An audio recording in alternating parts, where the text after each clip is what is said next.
All right. Now we're going to have a panel session, and we'll be talking about the strategic benefits of open source collaboration for the energy transition and policy, right? So we'll have Mark up here again.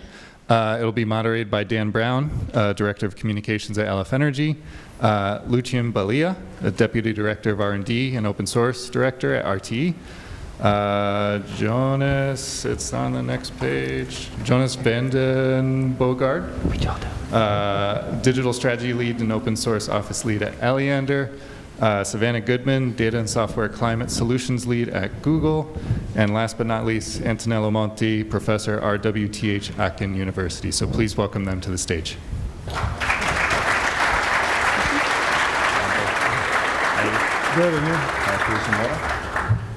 Thank you, everyone, and thank you for that great introduction, Alex, and also thank you to Mark for the very inspiring keynote before this. That definitely ties into the discussion that we're hoping to have with you all today. So Alex has already introduced everyone, so I won't spend more time on that because we do hope to have some time at the end for Q&A from the audience. So definitely as we're going through the panel, keep that in mind and hold those questions until the end. So I'm going to jump right in just with a little bit of a description of what we're hoping to cover here today. So, you all know that this is an open source energy conference, but some of you in this audience, I'm quite sure, are not super deep into the open source industry already. And so what we're wanting to talk about a little bit today is just generally why open source. What are the benefits that are actually being seen by kind of a diverse variety of stakeholders, including the utility industry, technology industry, research, government. How are they using open source? Why are they using source and what open source and what benefits are they seeing from it? So to really set the stage with that, I'd like to start with Anto. Anto is pretty highly regarded globally as an energy systems expert. I know that you're modest, but it's true. He speaks all over the world about these topics. And so we're going to kind of take this a step at a time. And the first step that I'd like to cover is the challenges that we're facing in the energy transition. So again, Anto, can you set the stage for us from kind of a technical perspective? What are the key challenges that we're seeing in the energy transition? Well, I think Mark already said a lot before me, but I will take it as an electrical engineer. I think the process we are facing is we are decarbonizing the society, and the key element of this decarbonization is electrification. And that means that the power grids that used to be already a backbone for our society are now supposed to play even a bigger role.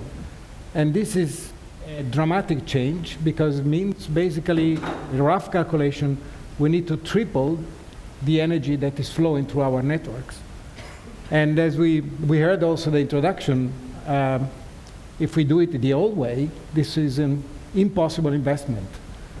And that means a cultural change in the energy system because the answer, as we heard, is digitalization.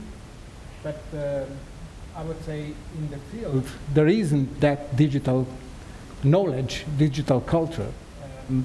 There are parts of the system being historically already digital, but part that we're not needing at the end this digital depth, I would say. And so this is a tsunami, I would say, particularly I would see this tsunami of changes at the distribution level because that's where the changes are mostly happening with the connection of distributed energy resources, electric mobility, power, heat pumps, and so on. This is a dramatic environmental change. And what I find fascinating is that when I started my position in Aachen, we were talking about smart grid. And now the word is gone. Nobody talks about smart grid, and we talk about digitalization of energy. Mm-hmm. And I thought a lot about it. So it's okay, we like to change buzzword. That's one part of the story. But the other part of the story, and I think that's really relevant, because the only way to enable this dramatic change is completely changing around the business model and changing the actors. And that means going into the role of people. And that's, hitting, again, to do with all of us. So this is a world that is completely transforming from being completely top-down to bottom-up, and that is requiring the whole concept around to change in the same way. So it's 180 degrees transformation. And that's why it's a challenge in the challenge in the challenge. Agreed. So, Mark, I know that you've kind of talked about a lot of challenges already in your session immediately preceding this. But can you kind of expand on what Anto just said? From a policy regulatory perspective, how challenging is this transformation from top down to bottom up?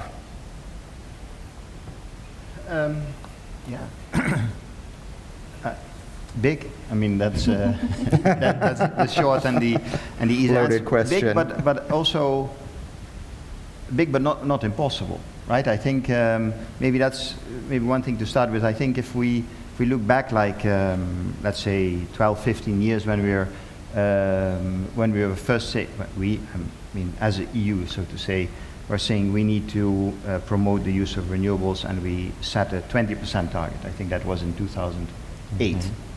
So 16 years ago. There were lots of people who were saying, oh, but madness, way too expensive. Offshore wind will never be competitive with traditional energy sources.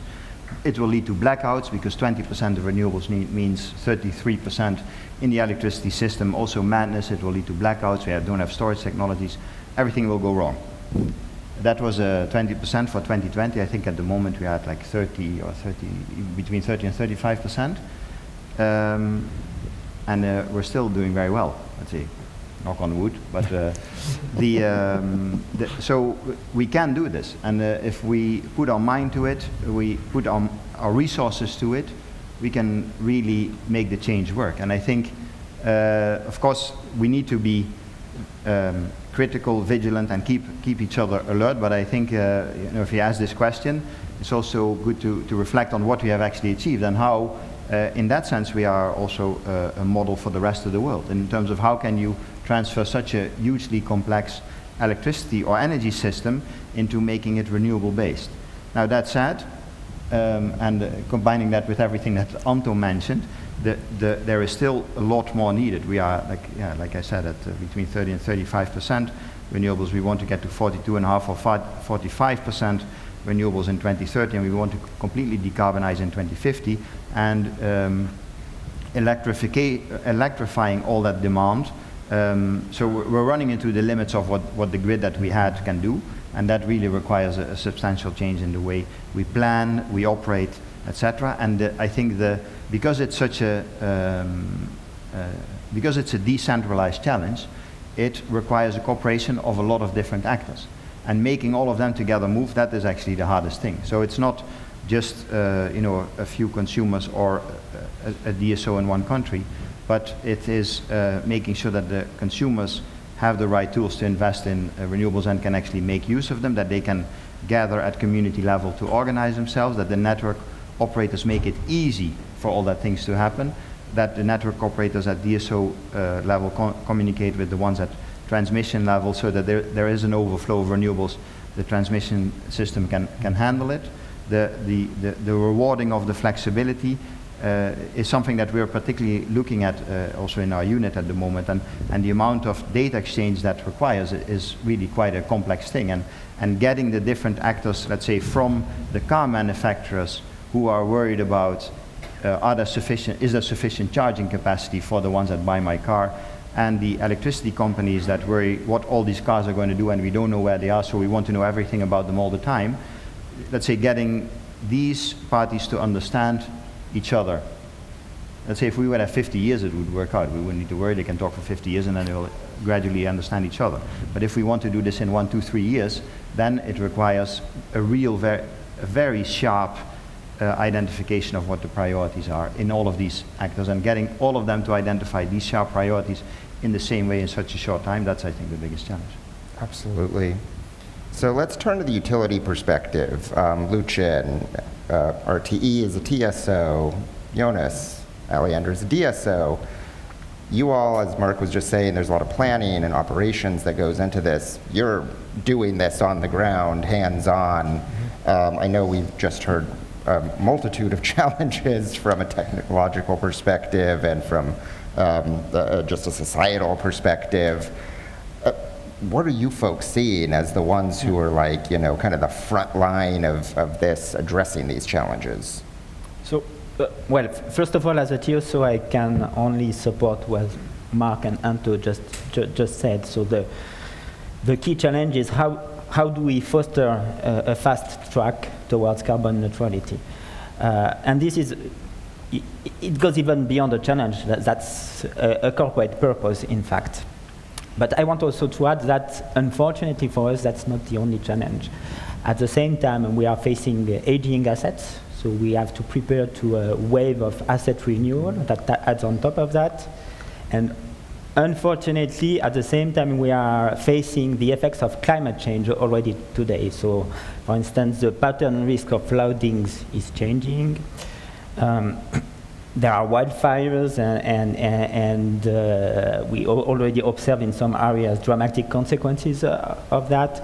And then warming has a direct effect on the grid infrastructure. It reduces the transmission capability of the cables and overhead lines, so that puts all that combined together puts an exacerbated pressure on two things, actually, on our investment needs. So we are currently running the 10-year network development plan at RTE, and the estimation that we got is that for the next 15 years, we will need 100 billion euros of investment. And this 100 is not just like we are add all what we would like to do. Is we already said, okay, we cannot go beyond that, so we already need to prioritize. So we have this big challenge in terms of investment. And additionally, well, we have an exacerbated pressure on system operations. Due to several factors, the previous challenges that I mentioned. So, for instance, we need to connect much more renewables. We need to electrify uses. So this increases the use of the transmission grid, as Ante outlined. But at the same time, the pace of development of the grid is slower than what would be needed, reducing the margins. And then we need to have planned outages because we had to connect new customers, so reducing one step more the grid capacity. And then we have warming that comes on top of that. So that's, and it's already today, when we discuss with our control rooms, the operational pressure is getting worse every day.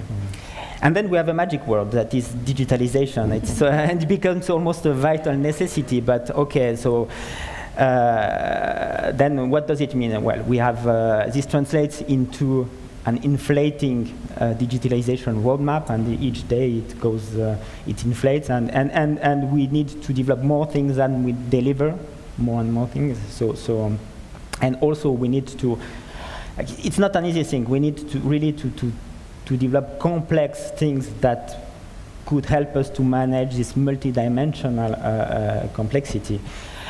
So then what we realize is that we need to rethink what is a model, the governance model to achieve this roadmap. And maybe an additional point that I would like to make here is that it's not only about RT's roadmap.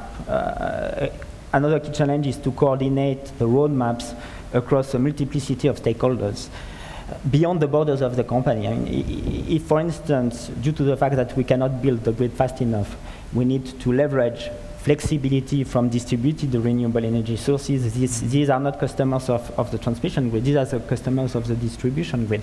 So we need to have a model that allows us to build coherent solutions that will enable processes to work across the power system and not within the borders of the company. So yeah, that's huge. That's a lot.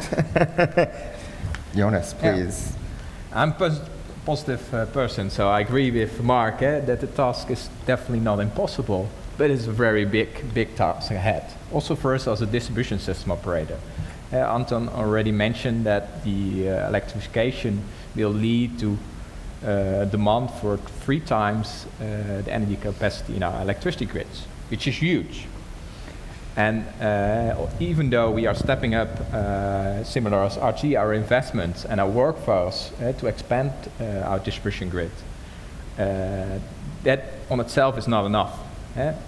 We really see and believe that we need to invest also in digitalization to really accelerate that new grid capacity. And one of the things we really see also a lot of opportunities there. So when we look, for example, at the distribution grid in the Netherlands, we see that most of the time our electricity grid is only utilized a small percentage. It's really designed for the peak moments. And what the great thing is about the new digital innovations, what's bringing us, is that it will allow us to use that capacity in a smarter and more innovative way. And for examples, e-mobility will provide us the opportunities to shift consumption to other moments when needed. And I think that's a great opportunity there.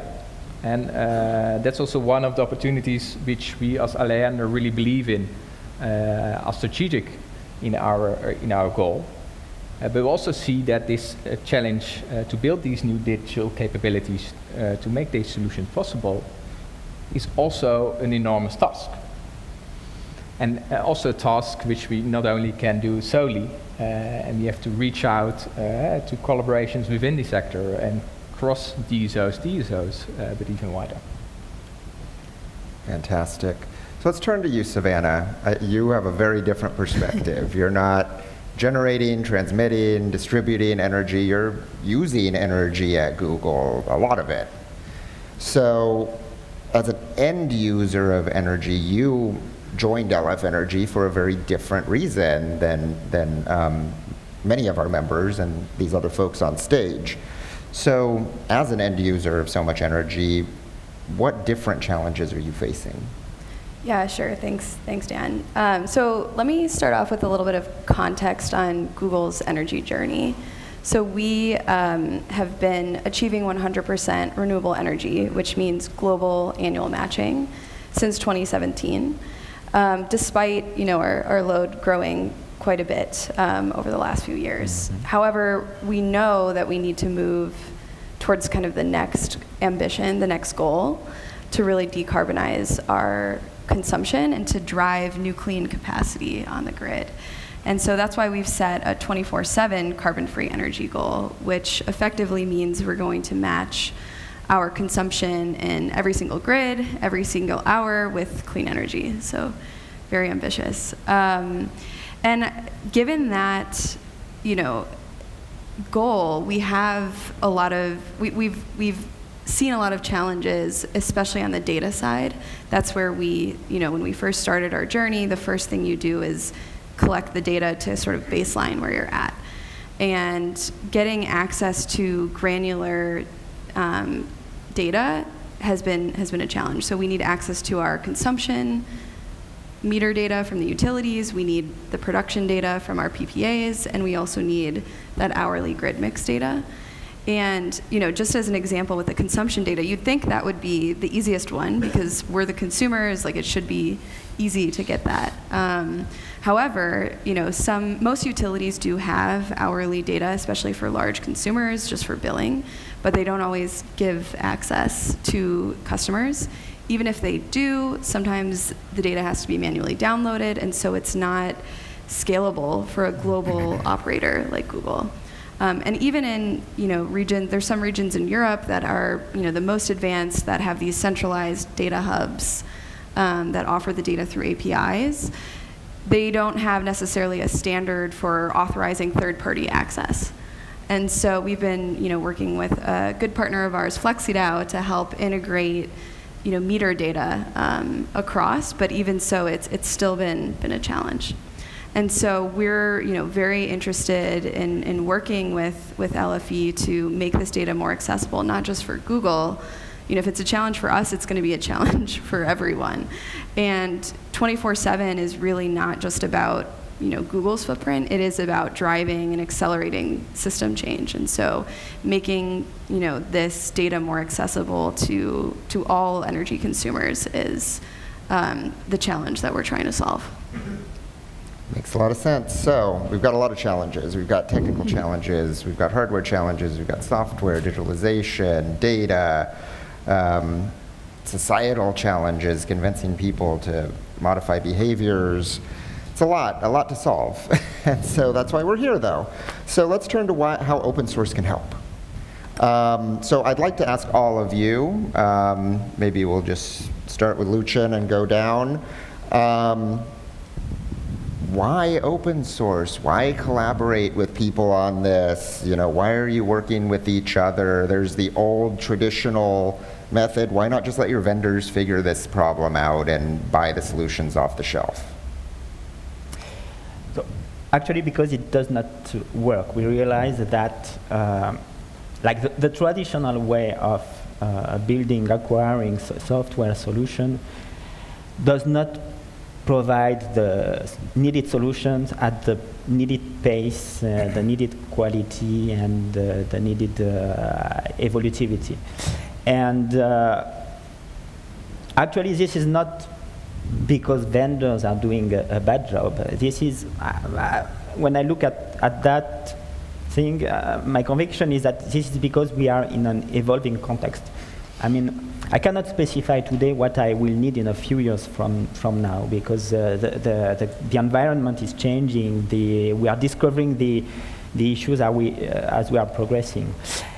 And actually, this might be a downside of the tendering process that we are confronted to, is that, okay, vendors put a great price to win the market, but then they have to make margins, and usually the margins are made on evolutions that were not required initially. And when you are in an evolving context, this can be really costly. So you get into a situation where you risk vendor lock-in, and then when you have to request changes, then it costs a lot, so you don't make changes, you start building new solutions beside.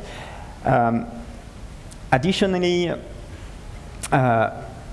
like we will have, as I mentioned, we need to coordinate roadmap beyond the boundaries of the company, so we cannot think about one monolithic solution. So we need to integrate various solutions, various components, various building blocks, and acquiring them and then ensuring interoperability between proprietary solution is a burden, actually. You put a lot of effort into that, and then when you renew the contract, if you need to go to another vendor, then you have to repay the build.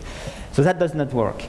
Another option would be to, and that's what we did partly in the past, to develop our own flavors. So ask specific developments to the vendor ecosystem. And that's not a solution either. I mean, vendors do not like that. It's a burden for them to have like different flavors of their products for each customer. And from a customer perspective, it's not good as well.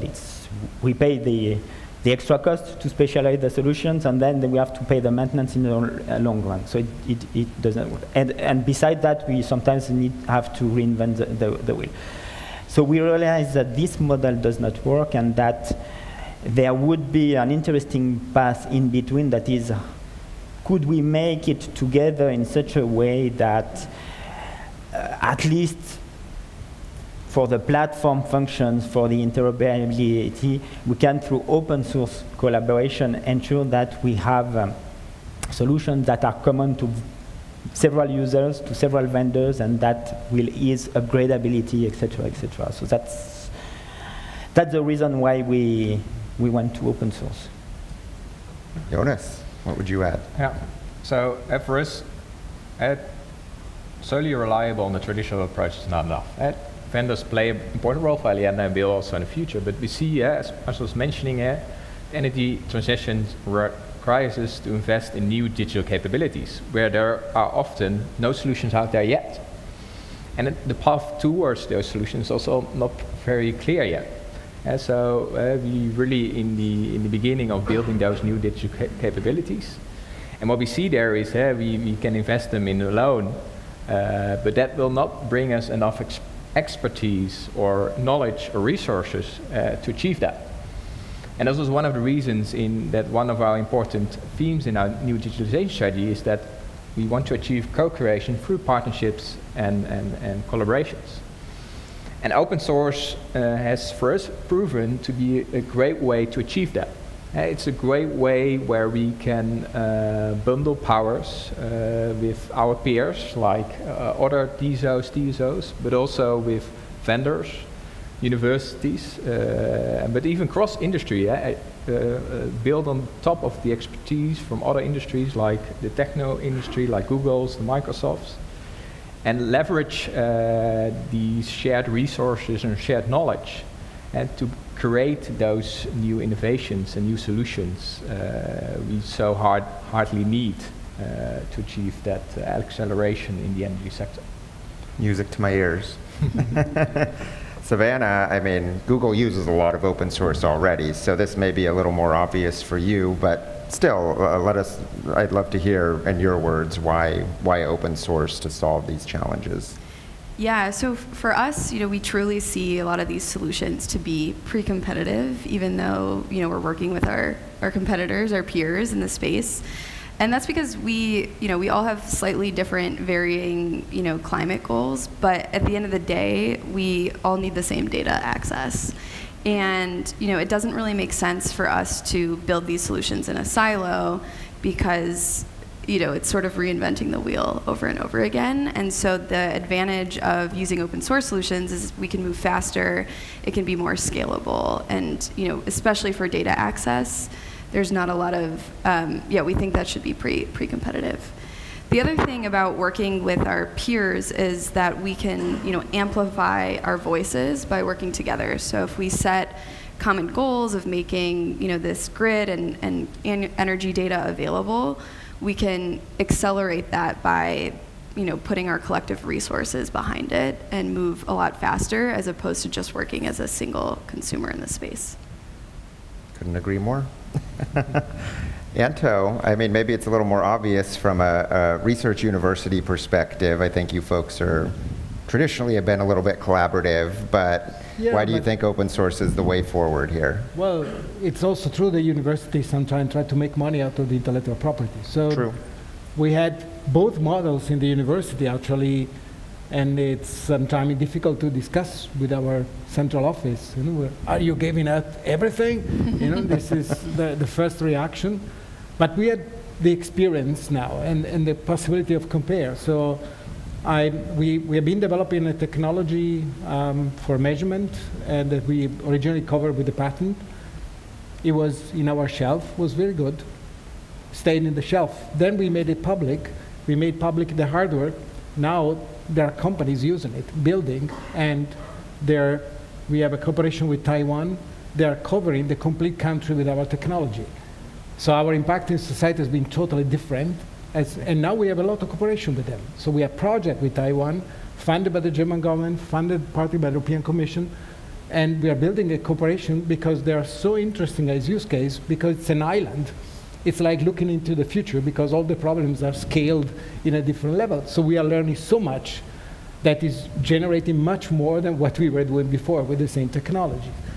And I think this is a very important lesson for universities, that the temptation to patent, cover, and try to sell intellectual property to have a net revenue looks good on paper, but the reality is it may work. There are good exceptions, but I think, first of all, as universities, it's much better to be open because we have to give back to the society because we are funded by the society. So that's, I think, a moral principle. And the second is that at the end it works even better. And that's the other aspect that through experiment and reality I've seen, like the correspondent other good example is the Sonio project that is in the Linux Foundation. Has Which been came out of brought to- Horizon. Yeah, Yes. it was originally an Horizon, then went to another Horizon. And in that project, the second one called Platone, we had the chance to work with a utility, and they got into this, and that's where the thing exploded and became commercial. Now there is a commercial implementation, working with Google, by the way, and it's real now. It's not anymore in our laboratory. So the difference is clear to me. That's great, both from a practical perspective and a philosophical perspective. Thank you for that. So Mark, let's hear the government perspective. Why do you folks think that open source is a good solution here? Yeah, well, to be honest, I don't have anything to add. I mean, you know, for us, what Anto mentioned about the making sure that it has an impact, that it's going from research to actual being used, and also what Savannah mentioned about making access to data easier, what Jonas and Lucian mentioned about the, let's say, jointly working on solutions that we don't know yet, let's say that we can't shape yet in great detail, but jointly finding the solution. I think for us, these are the three reasons why we support it, or why we demand it, for example, in some of the Horizon projects. Yes. Please, I see you Yeah, wanna add maybe something, Lucian. then I have another case in point to make also, considering that there are a few peers, TSOs in the room here, and so I want to talk about collaboration among peers. So the benefits of collaborating among peers in an open source manner has been widely documented by other industries, telecommunications, cloud, internet, etc., automotive. We have So a great white paper about that, by the way, on our They- website. Indeed, there is a lot of material. We already talked about that. But on top of that, I would like to add that as grid operators in Europe, we are subject to the same regulation. And this regulation pushes us to harmonize our practice. So we are developing the same solutions in parallel. And actually, well, more than a decade ago, I was leading the team that were building some kind of market platforms to allow trade at the borders between countries, at the interconnections. So we launched a project with our peers from Elia, the TSO in Belgium, to build a platform to allocate, to trade between France and Belgium. And then we did the same with National Grid at the border with UK, and same with Germany, same with Switzerland, Spain, and Italy. So basically, six projects doing the same thing in parallel. But that does not stop here. Then the traders started to complain and say, okay, but if I want to trade from one side of Europe to the other side, you have similar platforms with small discrepancies, the burden, I cannot trade easily, that's a nightmare. So then the regulators asked us to restart projects to progressively rebuild an harmonized platform. And this was not a seventh project. This was much more complicated because you already start with various solutions with small discrepancy, and you have to build a platform. So that was very costly. And I'm convinced that we cannot afford, so at that time in the ecosystem, nobody knew about open source. I mean, it was not an option, for sure. Sure. But today we know about open source, and tomorrow you will know more about open source. So I'm convinced that we cannot afford to take a similar path if we have to achieve the energy transition in a fast manner. So yeah, that's collaborating with peers, with our peer grid operators is a necessity actually. Fantastic. Plus Right. one on that. Oh, yeah, and so we have about 20 minutes left, so I'm going to skip a couple of these questions because we've actually kind of covered them already. And so I'm just going to ask one more because I do want to leave time for Q&A for the audience. So before we go to the audience, I want to talk about LF Energy specifically. I think that we've kind of covered the challenges and we've covered why open source is a good solution to those challenges, not just from working with your direct competitors, but also working with different industries, such as, you know, a TSO with a DSO, with a tech company, with an academic research institution. So let's talk more about why you want to work with us at LF Energy. So I'd love to hear from each of you why you think LF Energy is important for the three of you closest to me, why you give us lots of money. And, you know, from Mark and Anto's perspective, you know, why you think that nonprofits that provide, you know, a vendor-neutral home for open source projects are so important to achieving solutions to these challenges. So let's go the opposite way this time and start with Mark. Yeah, thanks, and no. I think from our perspective, it's pretty simple. I think that let's say if we talk open source as a model, then of course it needs a structure to organize that cooperation. It needs a structure to bring people together, and I think the LFE is just the household name, basically. So, but you know, just to be clear, of course, in our, and that's why I'm here, for example. But in our Horizon projects, we don't require anybody to say you need to work with LFE. But we see that when the answers come to the calls that ask open source, let's say the structure they use is LF Energy. I mean, Anto, for example. I know Anto applies for a lot of Horizon grants, so thank you for that. Anto. Well, and the problem is, yes, let's say as university we can say we make open source, then what happens? We put it on a website, and so what? What we need is the governance and the possibility to convince people working with us, particularly the grid operators, that we are talking about professional tools. And if they are sitting on our website, they are not, honestly. Universities are not famous to deliver software to the top TRL. We are good on bringing things to a certain level of TRL, and then we need the community around. We need to put it there and say, here there are new great ideas, let's work together, let's make them a product. And then we need something unbiased, external, industry-driven, that drives that steps. And we are happy to participate, but without industry, then we are lost. That's a great point, and that is, again, I'm biased, but providing that home where the project, after it's exhausted its grant funding, well, does it just die on the vine?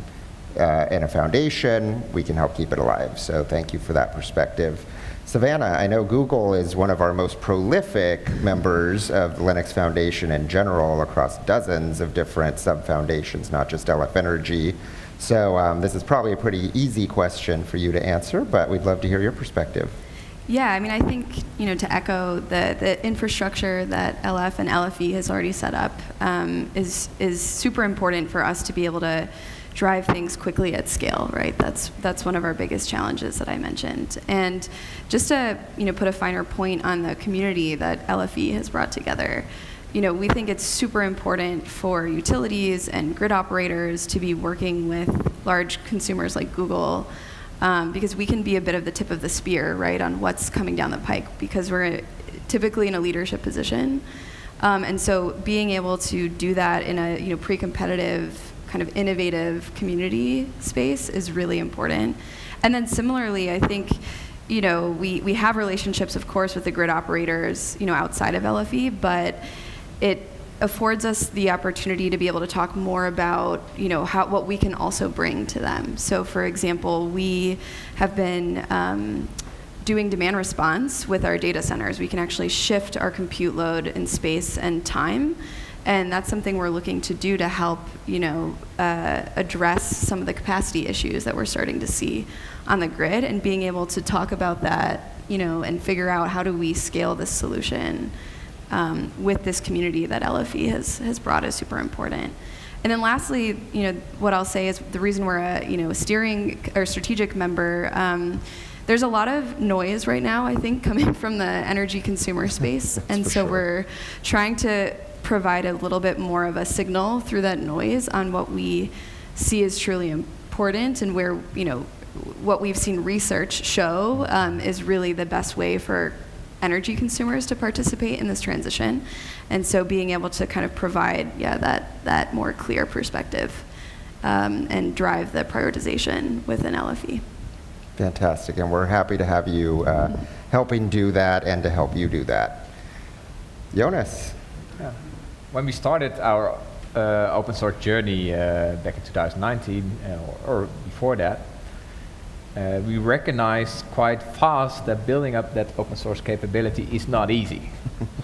Especially in an organization like us, which we are in that digital transformation, which a lot of new aspects come to us, and open source being one of them. And for us, LF Energy was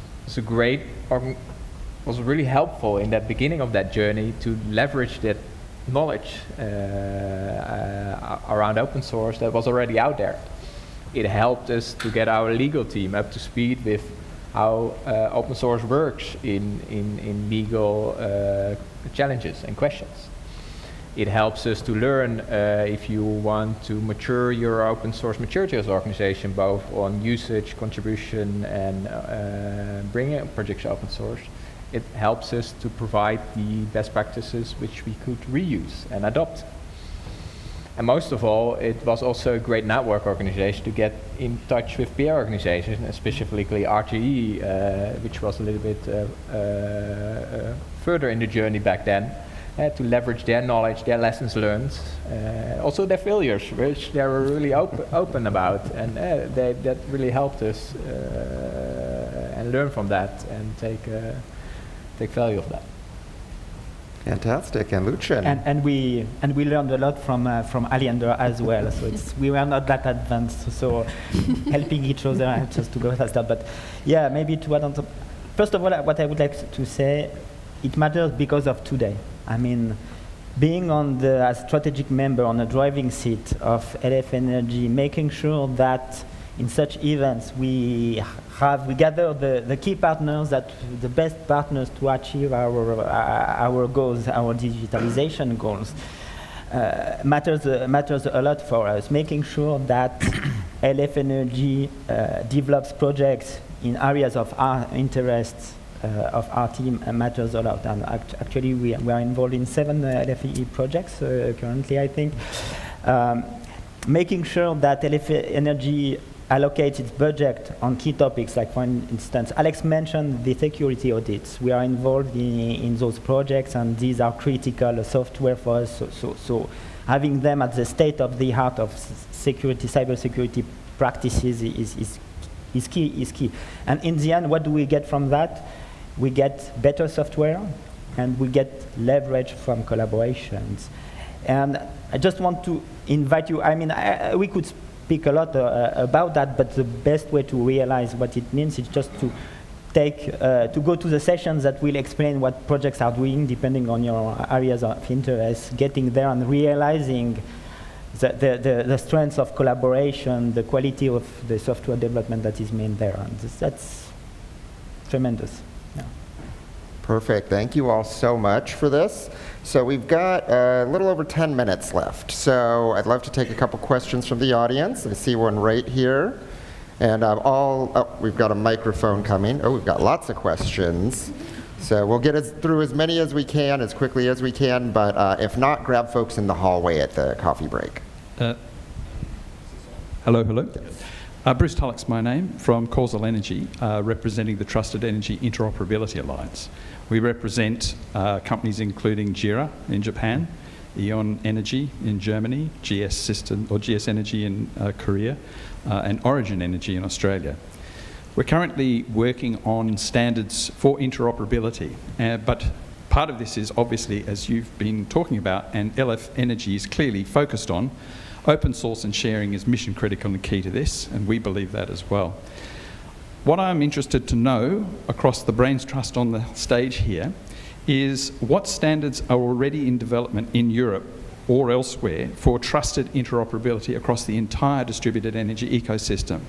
An analogy I might give you is CSA Matter for IoT in the home and smart operations in the home. Is there any work being conducted under the LF Energy umbrella or otherwise and through the European Commission to develop and establish standards for trusted interoperability? This goes to how you have endpoint trustability right across from the fuel cycles, generators, DSOs, TSOs, in particular energy operators who are implementing VPPs, which can become very vulnerable.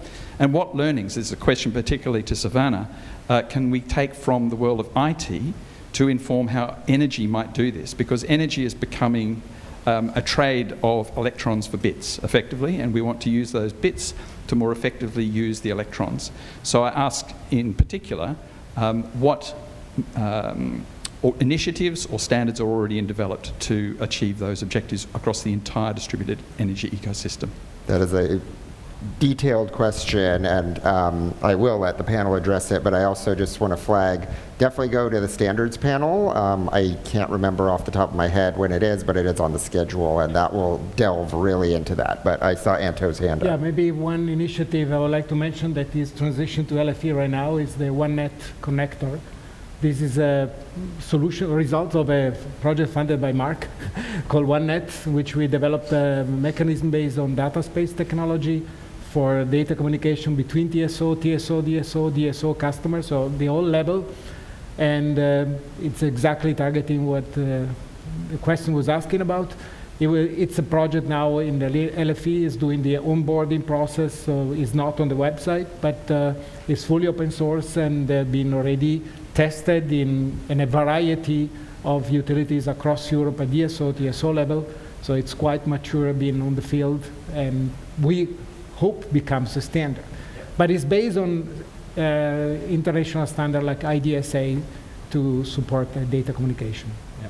And I would like to add that international standards play an important role in many of the LF Energy projects, especially like ISC standards like ISIM, ISC 61850, play a key role in several projects.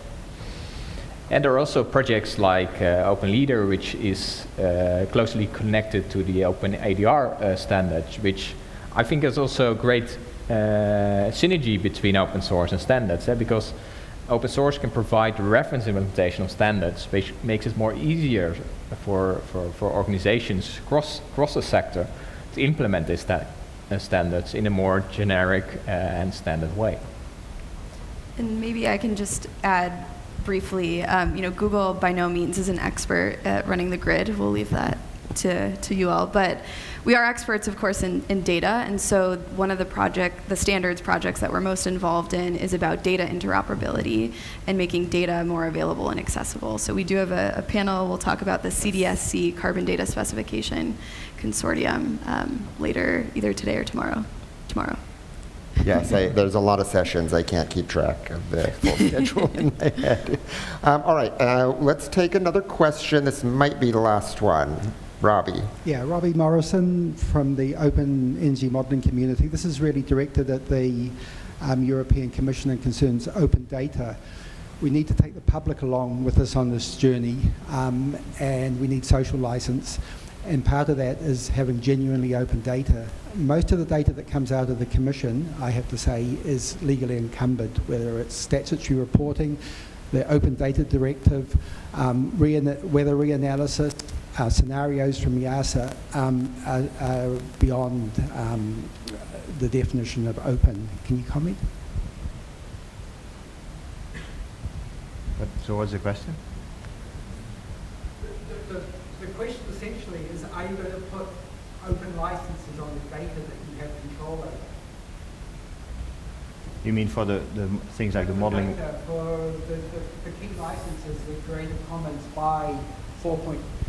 The key license would be the Creative Commons CC by 4.0 license on things that come. We have problems. The ENSOE transparency platform, encumbered. ERA weather reanalysis, encumbered. EASA climate scenarios, encumbered. The Open Data Directive, questionable. We just have problems using this data in a genuinely open sense. Yeah, but I'm not sure if I have an answer to that. I mean,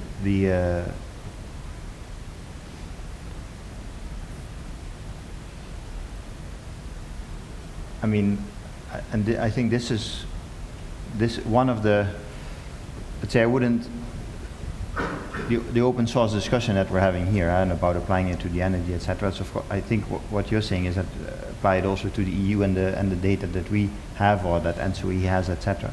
Yes. But I think it's fair to say that it's not a standard approach to things yet, right? So within the Commission, or I think also in many governments, there is always like I think in many companies that, for example, if we talk about grids, we would like to get on board of open source, but that aren't yet.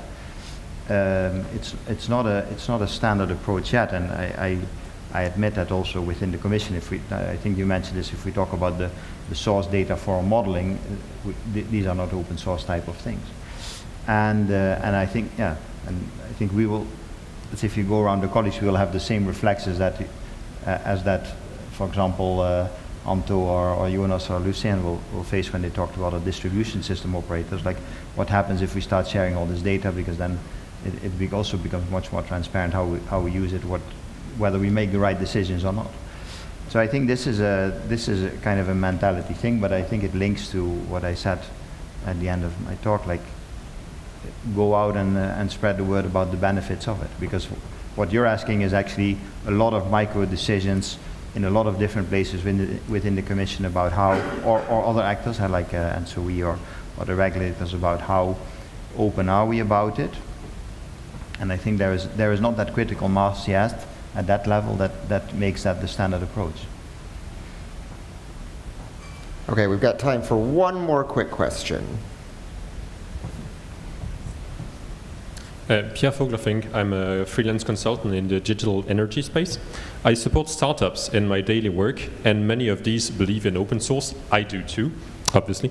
But it's often for them hard to engage or keep engaging in developing it, like as in also participating in LF Energy. And I guess it's because sometimes it's perceived as like giving up IP by the people funding them, which is a big issue when you're early stage. Being up against giants, sometimes you also get the feeling of, like you can be tiny compared to like Google or whoever participates, and not always compatible with the need for fast progress and tight budgets, because open source and the way it's governed like introduces overhead. And like, honestly, I think that sometimes such actors can feel a bit like left out of the ecosystem at times. And it's very unfortunate. I guess all of us believe in like innovation, like everyone should engage in it. And I guess depending on your size, you also have different possibilities of contributing. And I'd like to know sort of what your perception on this is and how you think we might be able to give more space to such agents within our ecosystem. Maybe I can try an answer. So first of all, we have within the LF Energy ecosystem, we have several startups or small and medium companies that have joined us, that have been convinced by the open source model, and that manage to articulate their own specific business model with an open source approach. We fully understand that it's not the same situation as far as, for instance, when you are a startup, you could be reluctant to open your secret source that makes your business and open everything. For a consumer of technologies, it's much easier in that respect. And what we also observe is, like, sometimes it can also help. The open source model can also help startups and smaller companies to expand into new areas, because they leverage also IP that we developed that costed a lot of significant amount of resources and that they would not be able to afford. So they would keep like their secret source, but leveraging open source, they can expand to get new market shares and to develop in that way. This can be, for instance, one solution. And I know, for instance, a few companies like Savoir-Faire, Linux, Artelis, etc., they grew their market in that way, and they are members of LF Energy. So we are welcoming these players because we know that a lot of innovation can also come from these actors. Also, when they come from other sectors, like they can be cross-pollination through these key players. So LF Energy is welcoming the diversity of market players. And maybe I can just add, one of the things I think we do as a consumer, right, a lot of these services, and also as an investor, right, in some of these partners, is we're sort of trying to shift the mindset there on what is IP and what is a moat. We strongly believe, data should be democratized, and open source, right, is the best way to do that. And really, we think that companies, building their business case on just, putting secure, not sharing data and just that is not really sustainable in the long term. And so any investments we make in this space, we encourage them to think about the data as the foundation and then building value-add services on top of that. And so, I think VCs probably, especially who don't have expertise in this space, maybe need to join these conferences and understand better, right, like the longer-term view of the value of open source. And for us as consumers, oftentimes we require our partners to follow the standards that we are being developed, because then we know that it actually meets our needs, that it's going to scale in the right way. And so, I think we're hoping more consumers will also start kind of being more public, right, about those requirements, and then it will become more obvious to the VCs as to why there's actually a lot of value there. Yeah, and I would just add on to what both Lucian and Savannah just said. Lucian mentioned a couple companies specifically who are here, Savoir-Faire Linux or Telus. I'd add Pionix to that list. Look for them at the conference and talk to them about how they're monetizing open source and commercializing it. Feel free to grab me too. I can point you to some resources that the Linux Foundation offers on its website that discuss how to commercialize open source and how basically to turn it into a business. So we are over time though, so I'm going to thank all of our panelists once again.